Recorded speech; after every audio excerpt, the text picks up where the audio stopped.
Hello, and welcome to The Inspired Lens, the podcast where we explore the stories and strategies that illuminate the path to a more inspired life. I'm your host, Silas Lounge. Have you ever faced a challenge so daunting it felt like hitting a brick wall? Maybe it was learning a new skill, tackling a complex project at work, or even navigating a difficult personal relationship. What happened in that moment? Did you hear a voice inside say, "I'm just not good at this"? Or perhaps, "This is too hard for me, I should give up"? Or did a different voice emerge? One that whispered, "Okay, this is tough, but what can I learn from it? How can I approach this differently?" That internal dialogue, that almost instantaneous reaction to struggle, often reveals something profound about what we believe about ourselves and our abilities. It's a glimpse into our mindset. Today, we're diving deep into two fundamental mindsets that shape our reality: the fixed mindset and the growth mindset, and how pairing a growth mindset with genuine positive thinking can become your superpower. Imagine you're standing at a fork in the road. One path looks well-worn but rigid, unchanging. The other seems less defined, perhaps a bit wilder, but pulsing with potential. These paths represent the core of our discussion today. The concept of fixed and growth mindsets was popularized by Stanford psychologist Dr. Carol Dweck through her groundbreaking research. Let's break them down. Someone with a fixed mindset believes their qualities, like intelligence, talent, or personality, are innate and unchangeable. They think you're either born smart or you're not. You're either a natural artist or you'll never be one. Because of this, they tend to avoid challenges. Fearing failure might expose their perceived limitations. They might give up easily when faced with obstacles. See effort as fruitless. If you're good, it should be easy, right? Ignore useful negative feedback and feel threatened by the success of others. It's like they believe their personal stat sheet was printed at birth and can't be updated. Now contrast that with a growth mindset. Someone with a growth mindset believes their abilities and intelligence can be developed through dedication, hard work, learning, and perseverance. They understand that brains and talent are just the starting point. They embrace challenges as opportunities to grow, persist in the face of setbacks, seeing them as lessons, not defeats. View effort as the path to mastery, learn from criticism, and find inspiration in the success of others. For them, that stat sheet is a living document, constantly being revised and improved. Think about learning to ride a bicycle. A child with a more fixed mindset might fall a few times and declare, "I'm just not a bike rider," and give up. A child with a growth mindset falls, gets a scraped knee, but thinks, "Okay, that didn't work. Maybe if I try balancing differently, or ask Dad for help again, I'll get it." They see the falls not as proof of their inability, but as part of the process of learning. This isn't about being better or worse as a person. It's about the framework we use to interpret our experiences and guide our actions. And the exciting news? Mindsets aren't set in stone. You can cultivate a growth mindset. One of the most powerful tools in shifting towards a growth mindset is a tiny, three-letter word: yet. When you find yourself saying, "I can't do this," try adding "yet" to the end. "I can't do this yet." "I don't understand this." Add "yet." "I don't understand this yet." "I'm not good at this yet." Add "yet." "I'm not good at this yet." That single word transforms a statement of limitation into a statement of potential. It acknowledges the present reality without closing the door on future development. It implies that with effort, strategy, and time, understanding and skill can be achieved. I remember when I first started learning to play the guitar. My fingers ached, the chords sounded like a cat fight, and I was convinced I had no musical talent whatsoever.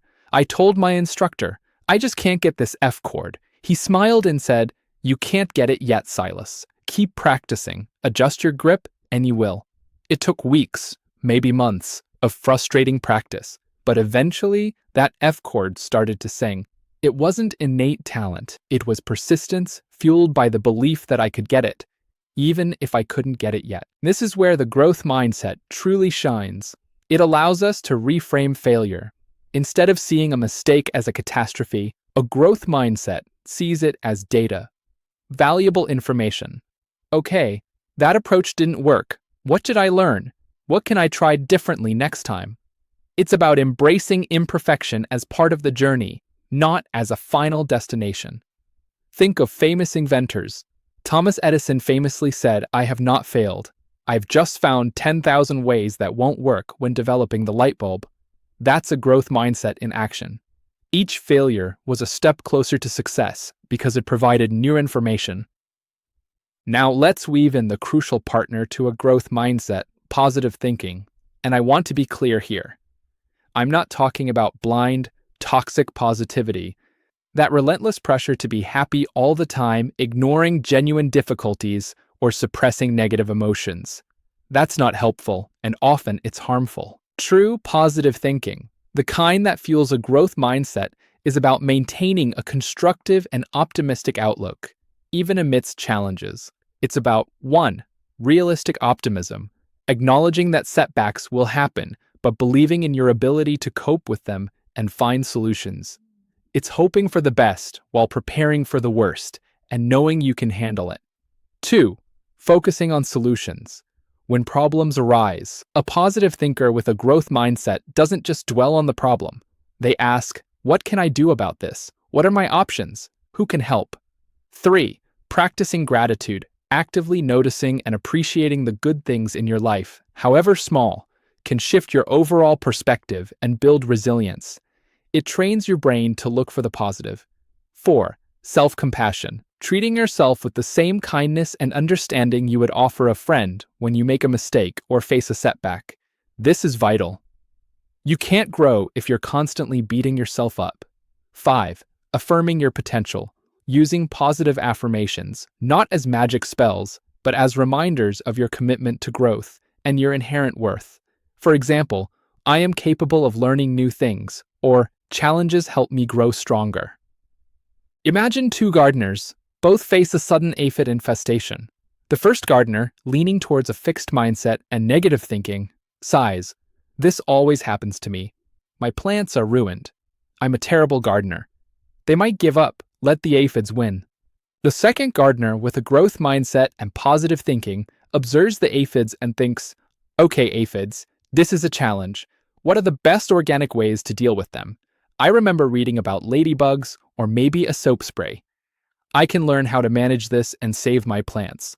This will be a good learning experience for future seasons." See the difference? It's not about pretending the aphids aren't there. It's about the belief in one's ability to learn, adapt, and overcome, coupled with an outlook that seeks solutions and expects positive outcomes from effort. So this all sounds wonderful, but how do we actively cultivate a growth mindset and a more positive outlook? It's a practice, like building a muscle.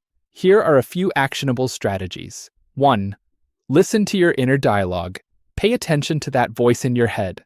When you hear fixed mindset statements, "I'm a failure," "I'll never be good at this," consciously reframe them. Replace "I failed" with "I learned what doesn't work." Replace "I'm not smart enough" with "I need to find a different strategy or ask for help." 2. Embrace challenges intentionally. Step outside your comfort zone regularly. Pick something new to learn, even if it's small. The act of learning and improving, however incrementally, reinforces the growth mindset. 3. Focus on process, not just outcome. Instead of only celebrating the final victory, acknowledge and celebrate the effort, the strategies you used, the persistence you showed along the way. Ask yourself, what did I learn from the process? 4. Seek constructive feedback. Don't shy away from feedback, even if it's critical. View it as valuable information that can help you grow. Ask clarifying questions. Thank the person for their input. 5. Learn from setbacks. When you experience a setback, analyze it. What happened? What could you do differently next time? What resources could help you? Remember Edison. 6. Practice gratitude daily. Keep a gratitude journal. Each day, write down 3 things you're grateful for. This simple act can significantly shift your focus towards the positive. 7. Surround yourself with growth-minded people. Positivity and a growth orientation can be contagious.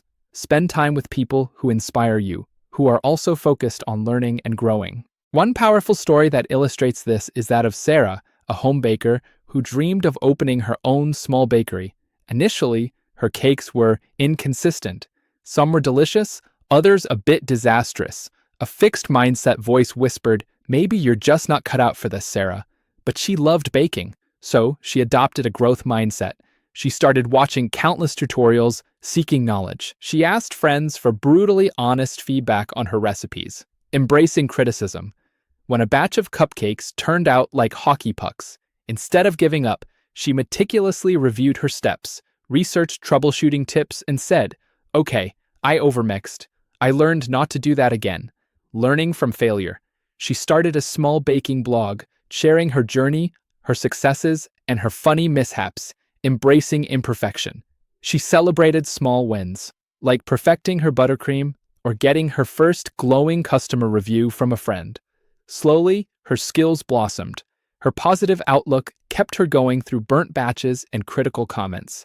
Today, Sarah's Sweet Somethings is a beloved local spot, not because she was born a baking genius, but because she cultivated the belief that she could become one, and she paired it with a resilient, positive approach. The lens through which we view ourselves and the world profoundly shapes our experiences and our potential.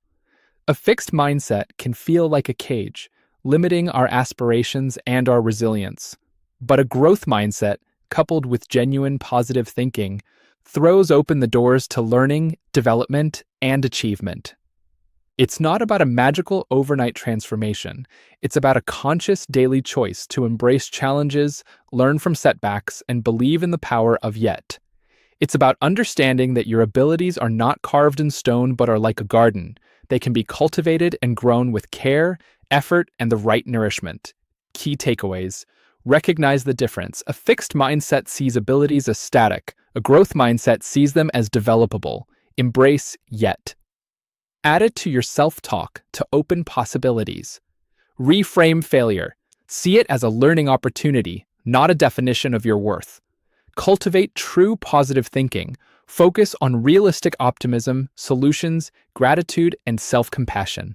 Take action. Implement small, consistent practices to nurture your growth mindset. What's one area in your life where you could apply a growth mindset starting today? What small step can you take? Thank you for joining me on the Inspired Lens. I hope today's episode has given you some valuable insights into the power of your own mindset. If you found this episode inspiring, please like it and subscribe to the Inspired Lens so you don't miss out on future stories and strategies for a more fulfilling life. Hit that notification bell too. We'd love to hear your thoughts. What are your experiences with fixed or growth mindsets? Share your stories in the comments below. Your journey could inspire someone else. Until next time, keep looking at life through an inspired lens.